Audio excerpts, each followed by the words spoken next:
Who are the players I'll be leaving out of my lineups this weekend? Let's take a look. First is DK Metcalf, who's only seeing an 18% target share since week 6 and has only had 2 viable fantasy weeks during that span, and is now facing off against a Cincinnati defense that held him to a mere 50 yards in their first matchup and only 5 fantasy points.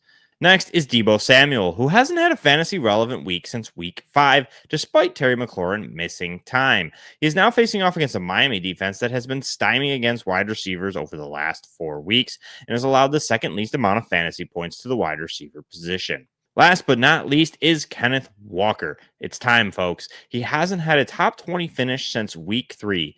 That's right, 6 games. And he's now facing off against a Rams defense that's only allowed 2 total touchdowns to the running back position all year long and has given up the least amount of fantasy points to running backs this year. It's just best to ignore Kenneth Walker this week.